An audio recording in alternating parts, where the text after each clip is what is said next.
Amen. 2 Timothy chapter 3 verse 1 to 7. So praise God. Thank you sa awitingan kay Manaling, kay Hannah Joyce. Well done, my child. 2 Timothy chapter 3 verse 1 to 7. Basahin natin ng sabay-sabay. 2 Timothy chapter 3 verse 1 to 7. Read, begin.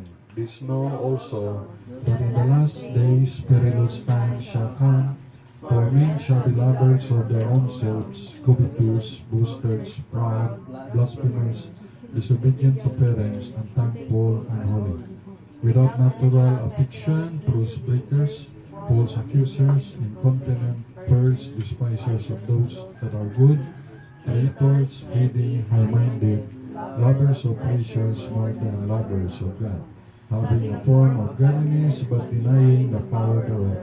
From such turn away.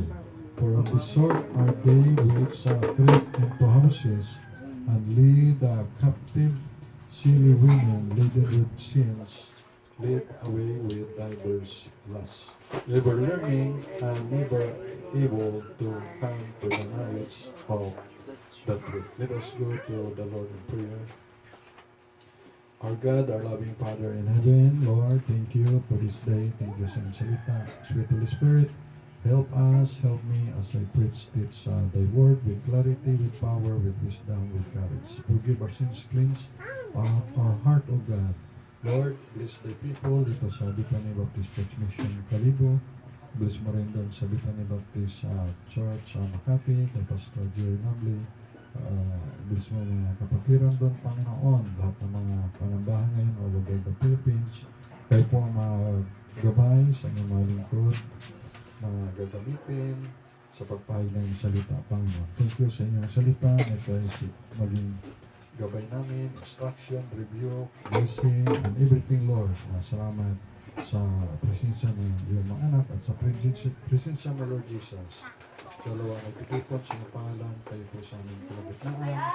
Thank you rin, Lord, sa aming mga bisita, kay 30. Thank you na dito sa Panginoon, na blessing, na nadidikit ko siya 14 years ago, at nakasama namin siya ngayon, Panginoon.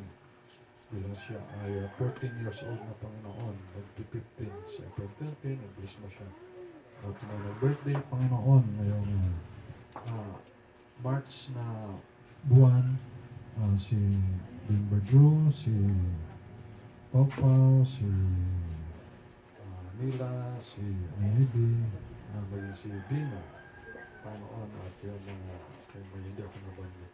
Bless them, Lord, mga people sa inyo. Even sa 10 missionary dito, si Roberto Abad, sa Angola, Africa, si Gerald Magtangog, ang kanyang may bahay, kanyang anak, si Missionary Japit and Michelle Baran, Missionary Dapiawin family, Missionary to Mongolia, si Missionary Rapi and Jingle Pistin sa Kazakhstan, Missionary sa China, Mike and Michelle Wang, at mga anak, Missionary sa Zambia, Africa, si Paul and Lona Hinada, Missionary Rad and Lisa King sa Reaching the Chinese in Cambodia, Missionary Renji Rosal sa Promised Land, Missionary Din and Hannah Medrano, Missionary to Costa Rica.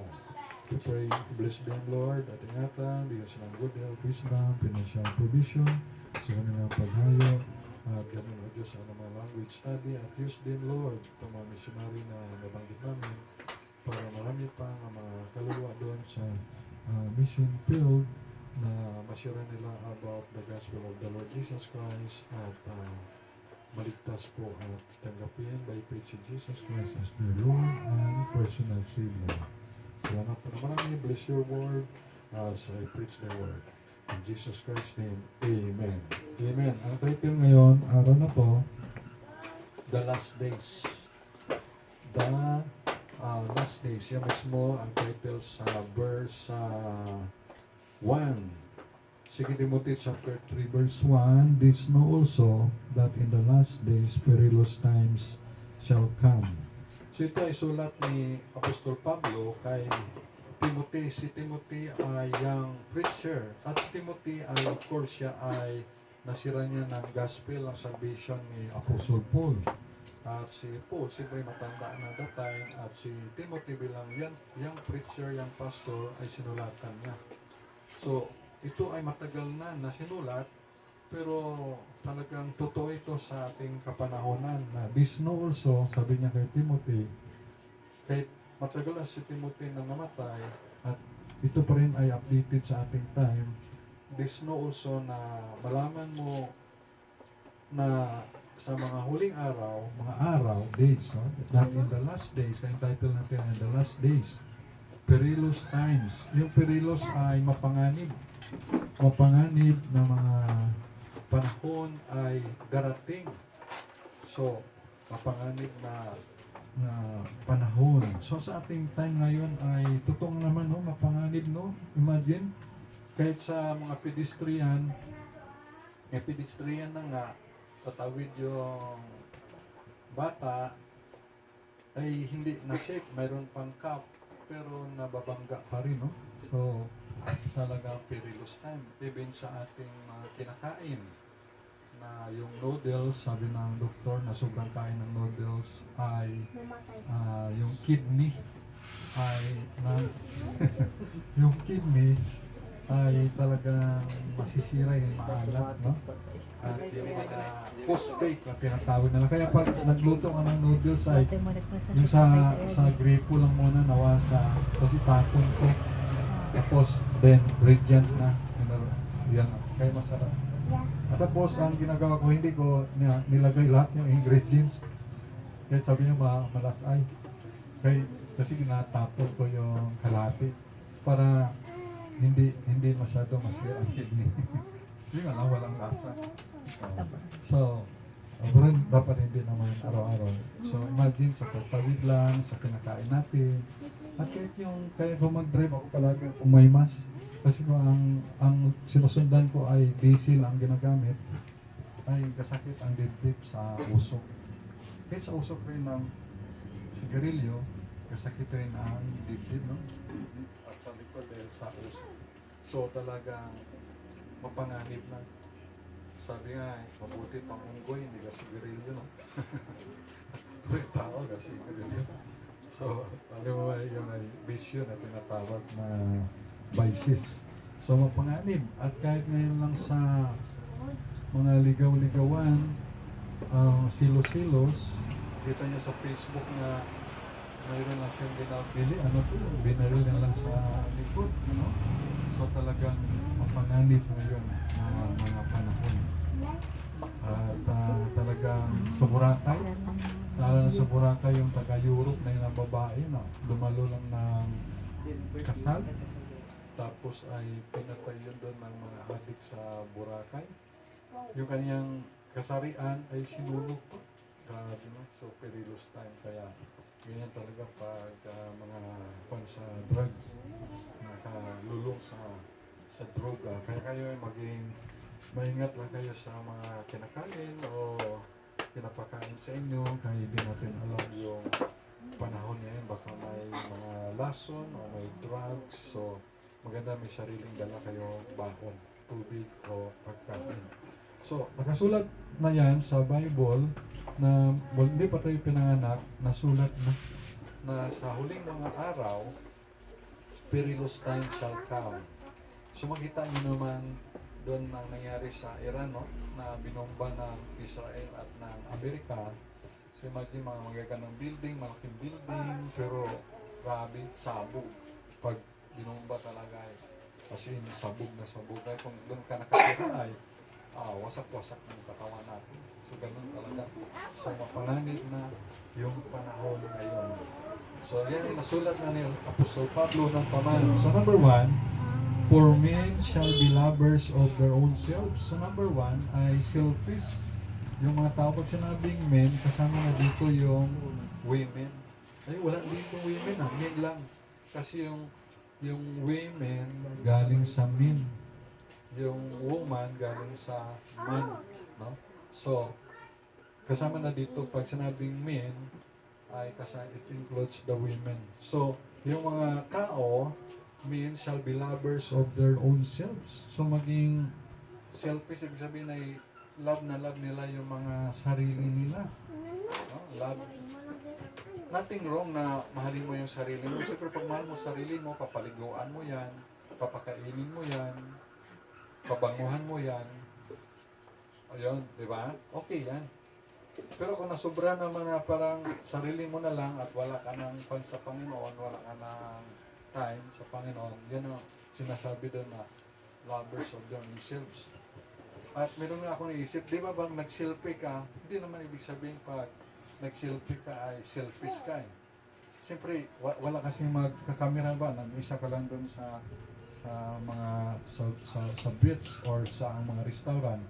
Siyempre, kung nahiya ka o walang tao talaga, siyempre ikaw na lang mag-selfish. Selfish. Selfish. Mag-selfie. So, ibig sabihin na hindi naman yun nahulugan na selfish ka kay nagsiselfie ka lang naman. Okay? So, hindi naman yan tinutukoy na gano'n. So, maging lovers of their own selves yung mga tao. Ibig sabihin, wala nang pakialam sa kanyang kapwa. Na ibig sabihin kung kakain siya, ay gatago siya. Sa Bible school, minsan, naging selfish yung mga Bible student pag nagkakain, nagkatago kayo. Kung yung pagkain kasi pag nilagay mo sa lamisa, tapos ang dami yung Bible student, ginakilatan niya. Wala kayo. Siyempre wala kayo. Wala.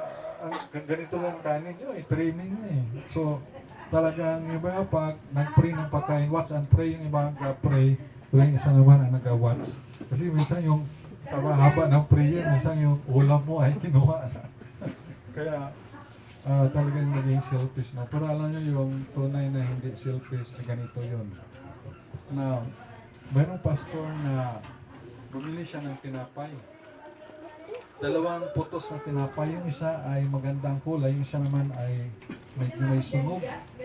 So, nakita siyang pastor. Ang ginawa niya, yung tinapay na maganda, yun ang binigay niya. Tapos yung tinapay na medyo may sunog-sunog, yun ang sa kanya. So, ibig sabihin hindi sa selfish kay. Mas priority niya na ibigay yung the best sa kapwa niya, pastor. So, yan ay maganda. And then, so, yan o, yung nakita, na-obserban nyo ba na yung mga tao ngayon na naging lovers of their own selves, yung sarili na nila. Di ba no? Yan, mga palatandaan yan. Then, pangalawa, covetous, yung maibigin sa salapi. Diba, naalala ko yung mga flood control project, no? Na ang mga tao ay mga engineer, district engineer, yung ibang involved na congressman, ay na maibigin sa salapi na million minsan ipatalo ng mula sa casino. Imagine ano, yan ay maibigin sa salapi. Meron na silang million, ay gusto pa magkaroon pa ng another million. Walang contentment, covetous. Maibigin sa salapi. Diba nasa 10 utos ko? Thou shalt not covet thy neighbor's wife, neighbor's property. Kung meron siyang mga alaga na hayop, huwag kang magkubit, maging iyo rin. At kung meron siyang mga maid servant, mga alipin na lalaki babae, huwag kang mag-imbot. So, naging covetous, ibig sabihin maibigin sa salapi. Yung pera o salapi ay mabuting alipin yan, pero masamang amo. Kaya yung salapi ay dapat na gamitin para sa gawain ng Panginoon. Sabi ni Pastor Nambli, wealth that is not yung wealth na hindi na ginagamit is not wealth. Mobilized, no? Wealth that is not circulate is not wealth. Ibig sabihin, kasi paano mangyari yun na ang wealth daw o kayamanan sa lapit ay hindi wealth pag hindi na-circulate. Ganito yun. Pag ang pera mo, di ba may mga perang luma, no? Pag ang pera na mga luma, tinago mo, and then nagpalit na bagong pera. So yung wealth mo na yon is not wealth na. Paano lang yun? Panggatong na lang yun. Yung mga paper bills. Kasi wala na nang obsolete na. Maintindihan nyo? So, wealth that is not circulate is is not wealth. Ibig sabihin, pag may wealth ka, talagang i-circulate. Sayang, no? Katulad ngayon, nagbigay si Kuya Ricky ng 100 pieces na hollow block. So, take 12 yung hollow block, pesos. Ay, kung binili ko na kaagad yun noon, may 100 hollow block, baka hindi na 12 pesos per hollow block na, no? Baka magmahal na, di ba? So, ibig sabihin ay, kung may wealth pala, i-circulate agad, bilhin agad. So, dapat magbili na agad pala, no? Hollow block. Wag, gagawin pa ako. Paano So, so gano'n, no? So, covetous. So, dapat ay huwag tayong maging naibigin sa salapi. Ay, salamat, Pastor. At least hindi ako maibigin sa salapi kasi wala akong salapi. Meron man ay konti lang. Oh, di ba, no? So, kung maraming salapi yung tao, napupunta lang minsan sa mga vices o bisyo, no? Oh. Pero kung ang tao naman ay maraming salapi at believer siya ng Panginoon, sigurado ako na tutulungan niya yung mga pastor na magbili ng lupa, kung may lupa naman, pagpapaano ng building, church building, paggawa. Kung mga anak ng pastor o member na mahirap, pasponsoran niya, paaralin. Oh, kung marami salapi. Pero yung iba, covetous, may bigyan salapi. So nakita natin yan, no? Na dito sa Pilipinas, ang mayaman, lalong yung mayaman. Ang mga politician, lalong yung mayaman. Yung mga mahirap ay mahirap pa rin. Kaya bakit may bigyan sa salapi yung mga corrupt na mga politician? Kunti lang kasi yung matino na politician. Sino lang yung matino? Si Mayor Vico Soto lang. No? Sino pa? Si? Ano ba si Lingnan? Lini Robredo? Hindi ko man Oh, medyo matino eh. Yun lang ang mga matino. Si Magalong. Si Libisti. No? Orismo Libisti na Batangas. Loren nga. Lorin na Loren anak. nga No? nga. Pero yung iba na ay wala na, no? So, then yung pangatlo ay booster. Yung booster ay mayabang. Ano ba yung mayabang? Natanong sa Pinoy Bible. Tagalog. Sa Pinoy Bible, yung booster. At meron kasi yung sunod, proud naman eh. Ano kaya yung sa dalawa na yan? Booster at saka proud. Meron ko dito sa Tagalog. Kung ano yung mapagmataas o mayabang. Yung boosters ay ito, ibig sabihin ng booster ay mayayabang. Yan, mayayabang. Yung proud ay sa Tagalog ay mapagmalaki. Mapagmalaki. Yan, mapagmalaki. No. So, booster, ibig sabihin ay mayayabang. Yan. So, alam naman natin yung mga mayayabang. Example ng mayayabang ay example ng mga mayayabang. Hindi man kita. Pag mayabang, alam niyo na yun, basta mayabang siya. Kasi Ilonggo ay Tikalon, no? Tikalon, Bukalong, no? So, then yung proud. Yung proud naman ay mapagmalaki. Mapagmataas, no? Proud. At sabi ng Iran, meron silang tawag sa Iran na missile city. Missile city. So, nagyabang sila, no? Wala siya ng missile city, pero yan ay inatake ng Amerika at Israel. Mga proud. Sabi ng Bible ay, the proud shall be put down. The humble ay i-lift up ng Panginoon. Ito yung kasalanan ni Satan, no? Yung pride. Yung pride siya na meron siyang pride sa kanyang puso na kaya binagsak siya ng Panginoon. Gusto niya maging Diyos rin. Then sunod naman ay blasphemers. Yung blasphemers, ito ay mga masuwayin sa mga magulang. Masuwayin sa mga magulang. So kayo mga anak, masuwayin ba kayo sa magulang? Ha? Mga masuwayin ba kayo sa mga magulang nyo? Sa tatay, nanay? Hindi naman, no? Good boy kayo, no? Pero meron ako alam na anak lumalaban sa nanay at tatay, no? Na yung sa amin noon, sa aming mga nanay at tatay, nang takot kami ba? Yung takot na may paggalang ba? Na takot kami na hindi namin lalabanan si tatay o si nanay. Diba, no? Na-experience niyo yan, yung mga kailangan ko, no? Pero yung mga bata ngayon ay lumalaban sa tatay at nanay, no? Isa pa nga, sa lolo pa, no? Lumalaban sa lolo o sa lola. So, meron din doon pwede sa inyong, doon sa inyong lugar, no? Meron din doon, no? So, sa Bible pala yun na sa last days ay walang respeto sa kanilang mga parents. So, tandaan nyo mga bata, no? Ang sikreto para haba ang buhay ay pangako ng Diyos yan ay, children, obey your parents in the Lord, for this is right. At mayroong pangako, ito yung promise, unang utos ng Diyos na may pangako, that you may live long on the earth.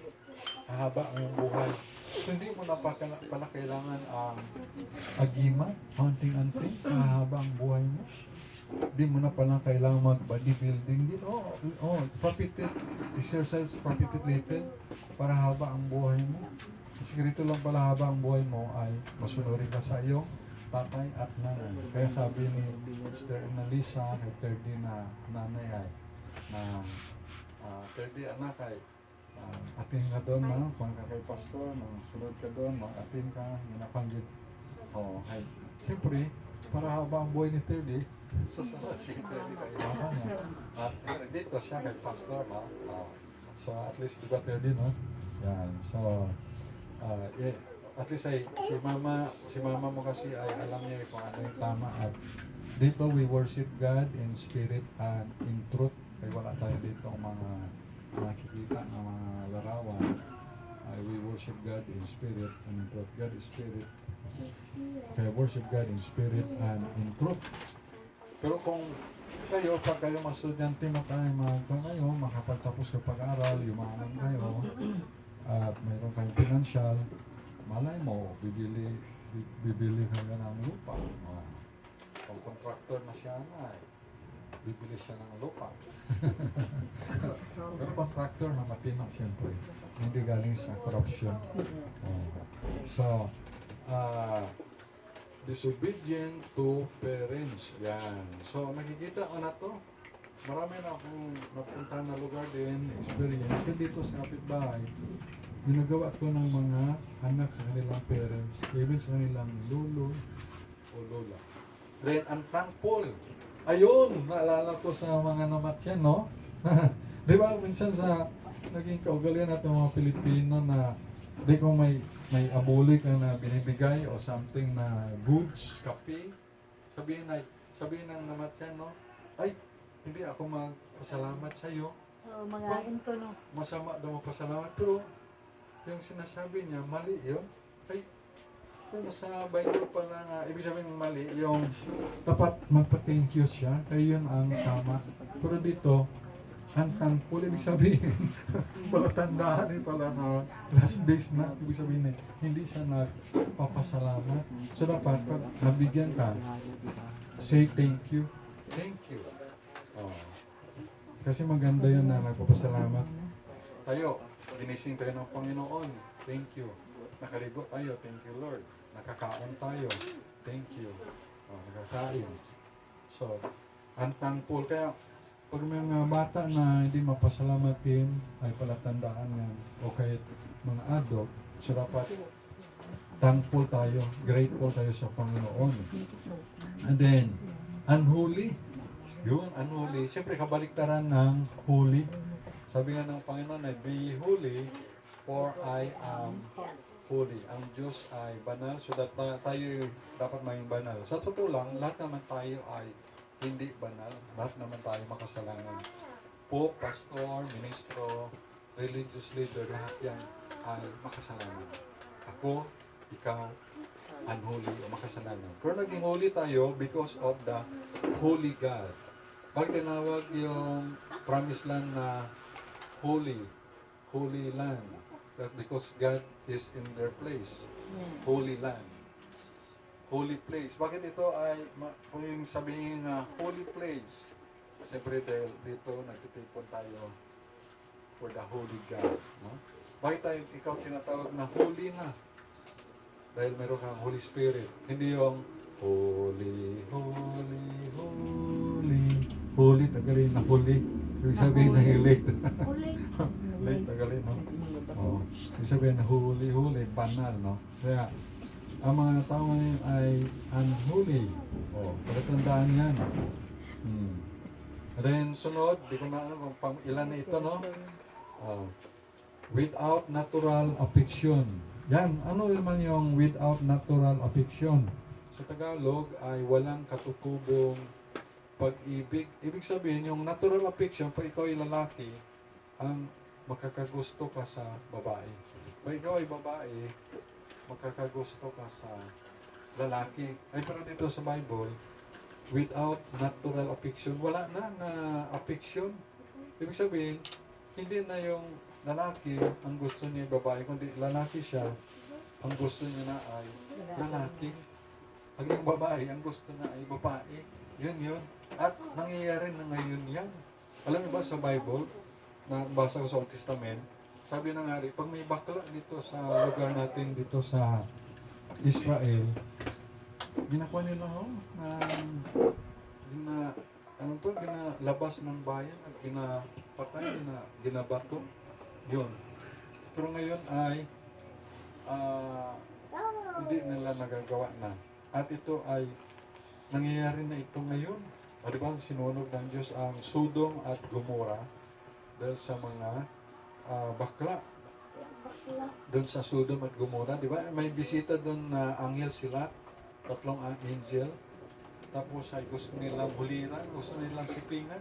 Eh, sabi nila, ito lang dalawa kong anak na babae. Imagine ano, tatay no, tapos ito lang anak sa naging moral decade na rin sila. Pero yung mga lalaki na yun, na mga bisita, mga angel, ay gusto ng mga tao doon, mula batang matanda na gawan nila na mahalay. Kaya ginawa ng Diyos, binulag silang lahat.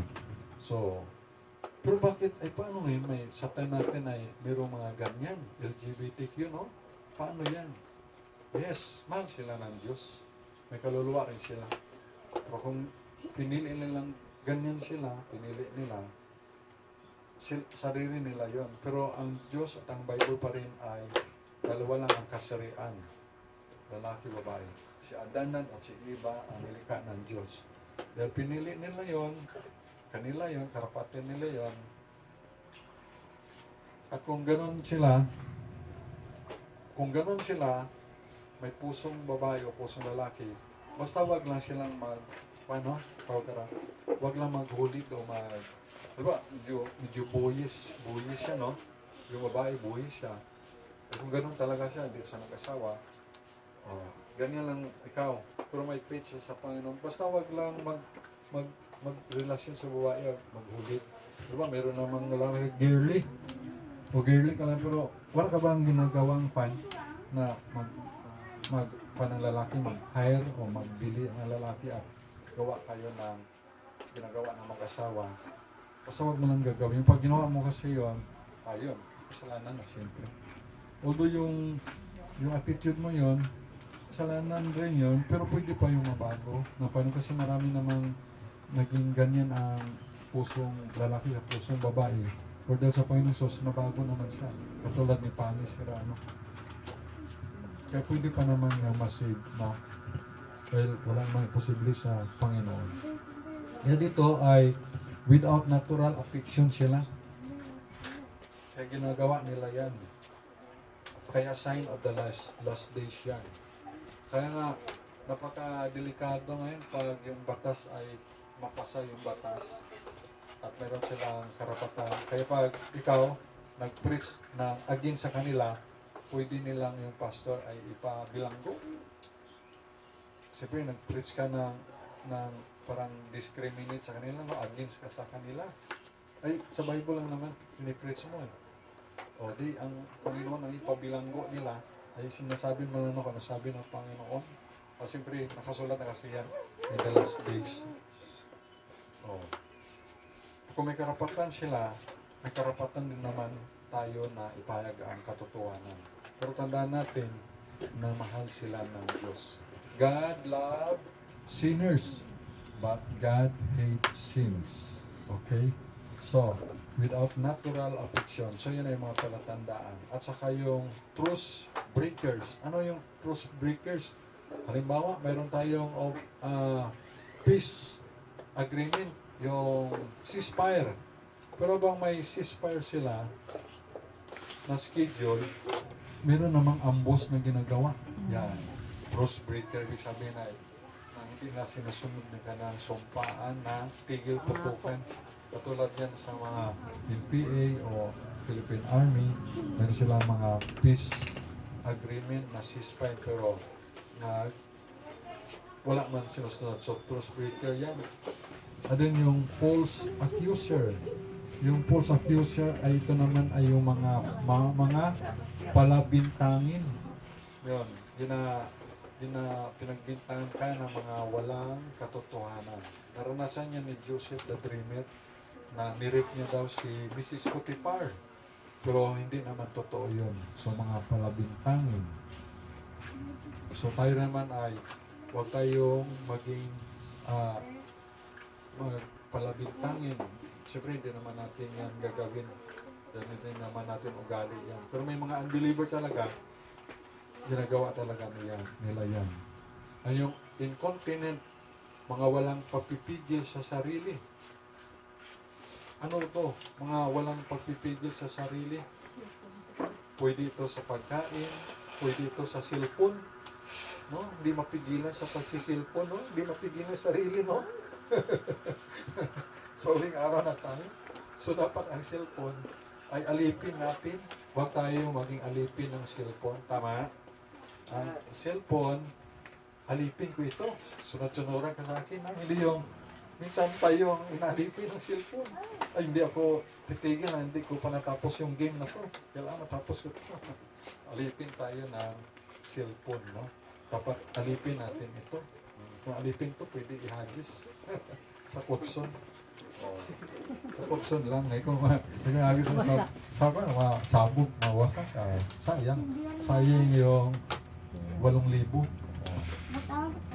Yan. So, na incontinent, walang pagpipigil sa sarili. And then to, mga pairs, mababangis, mga mabangis. Wow, mabangis, no? Grabe yung nabanggit ko nga doon sa inyo sa Boracay na yun, yung kawawa naman yung foreigner na yun na nirape nila, pinatay pa tapos sa kanyang gender ay sinunog pa. Grabe, mga mabangis na mga addict. So, ganun talaga sa ang drugs, kaya huwag kayong